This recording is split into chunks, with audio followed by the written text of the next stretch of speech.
Nandito tayo ngayon sa abandoned Benguet Mining Tunnel. Isang tunnel ng mga Amerikano noong 1950s. Kaya i-explore natin kung totoo bang may nagpakita dito ng mga malalaking tao. Siyempre, Amerikano yung gumawa nito, kaya malalaking tao ang nandito sa loob ng tunnel. Simula Dumaguete hanggang dito, mga 1 oras yung biyahe natin at nako, sobrang tarik yung daanan kaya nahirapan pa akong hanapin to dahil napakalayo at wala ng kabahayan dito. Kaya samahan nyo ako ngayon sa exploration na to kung ano ang nasa loob ng tunnel. Tara! Ito yung magiging entrance at exit natin sa pagbalik natin. Hindi natin alam kung hanggang saan to papunta. Sabi dito nasa 340 meters daw ang haba nito. So mga nasa 5 to 6 minutes yung lakad. Pero subukan natin ngayon. Oras natin ngayon mag alas 7 na ng gabi. Kung makikita nyo sa paligid natin, walang kabahayan dito. Ito yung daanan nyo kung pupunta kayo dito. Napakadelikado pero dandahan lang. Halos 1 oras ko tong hinanap. Kaya medyo nagabihan tayo. Dito, tanaw mo yung mga ilaw. Siguro Tanay City yan. At saka yung munisipalidad ng Amlan. Kaya dito tayo dadaan. Nandito na tayo ngayon sa entrada ng tunnel. Parang may mga busis sa loob. Yuhu!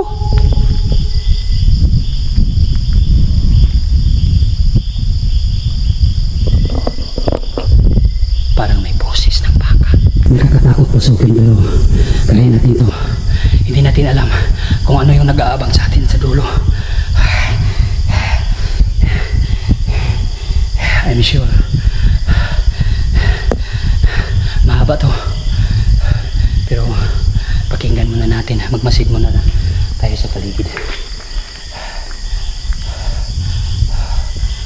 Dito may upuan, no? Tapos may kaldero.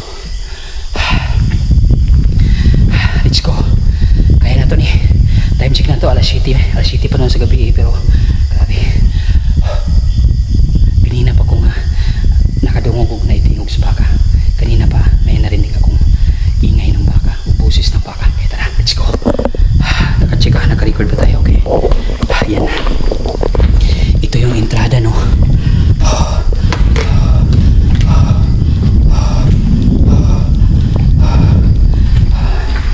Ang lamig ng hangin dito.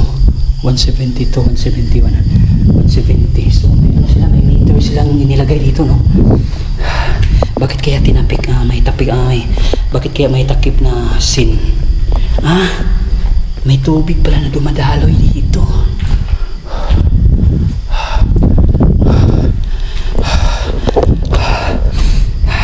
Ang lamig ng hangin. Sana ligtas tayo dito.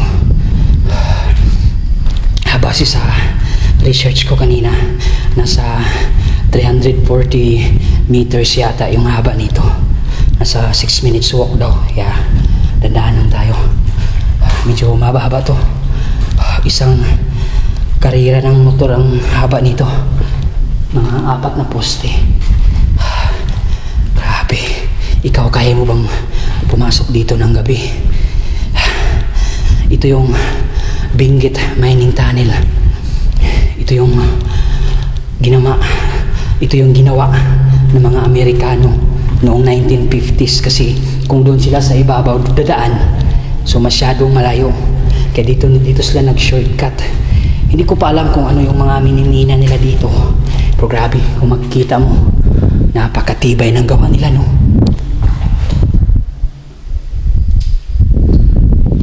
Akalain mo, nasa 70 years na itong tunnel na to, di ba? 1950. So, ang tanda na nito.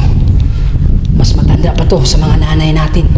Kasing edad ito sa mga lolo't lola natin.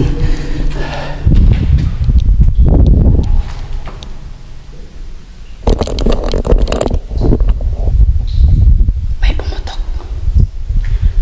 pumutok. Parang may napapansin ako sa likod ko, eh.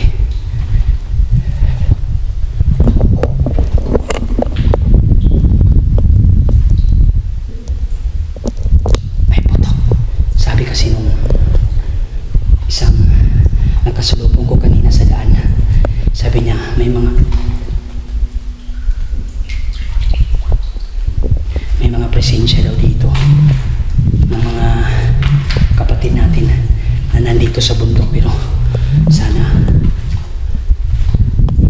wala sila dito.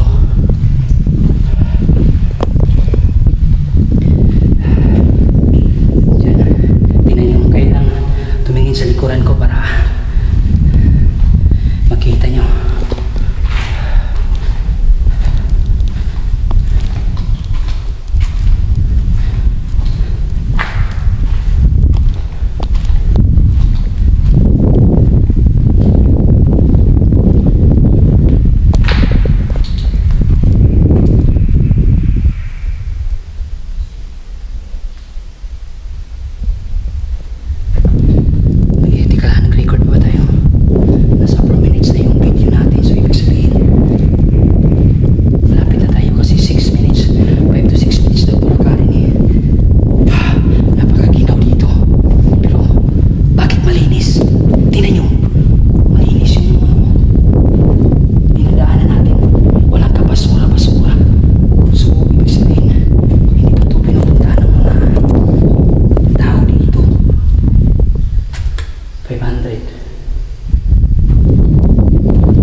Nakita ko to kay Sim TV at kay Master Gal. May nakita kaming cobra dyan kanina. Meron dito. Hello. Ay. Ang ganyan. Sobrang laking tulong nito ng panahon. Ano kayo mga ginagawa nila dito? Pero mga Amerikano kasi yung gumawa eh. Pero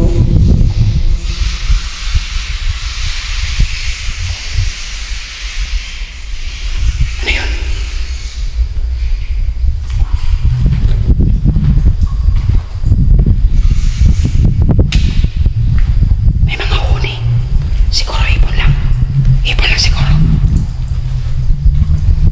Tumingin sa likod ko. Dito mga part basag na kasi ito makikita nyo yung tubig dahil sa ibabaw ng lupa.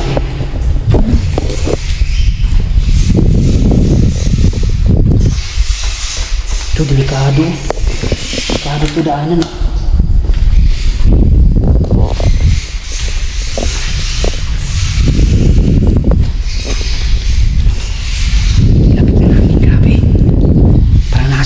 Refrigerator. Yung pagbukas mo ng refrigerator, yun yung lamig na mararamdaman mo dito. Tapos yung boses pa natin.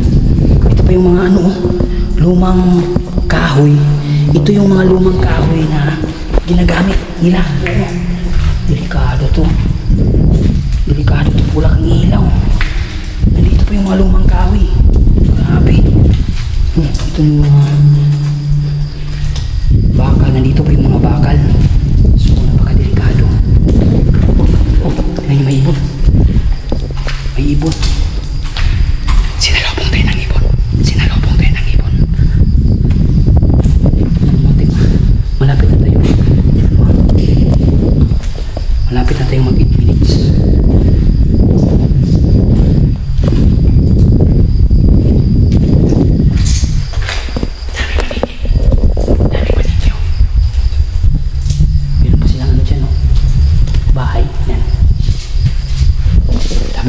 Kita yun?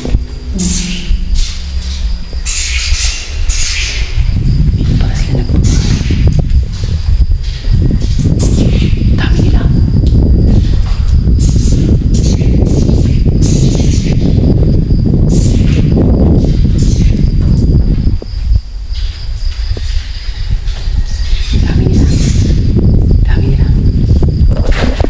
Hello? Hello? Hello? Hello po?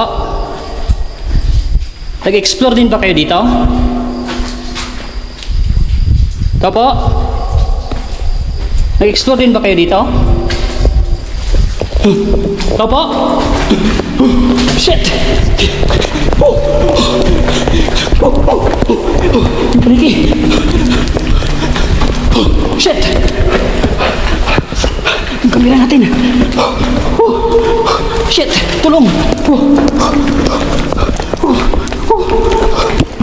Kamera natin.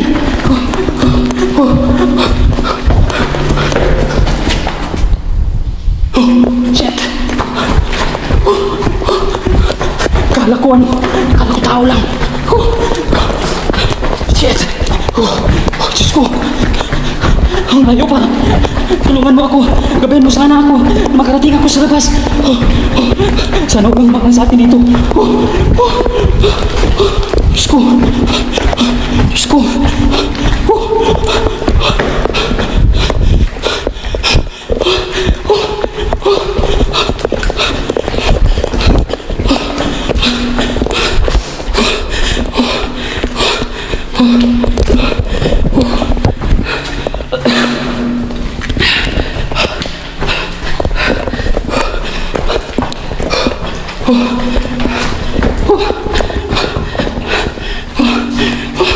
Hindi ko na kaya.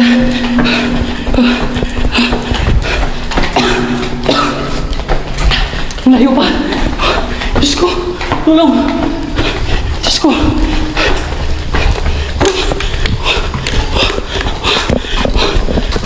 Ano yun?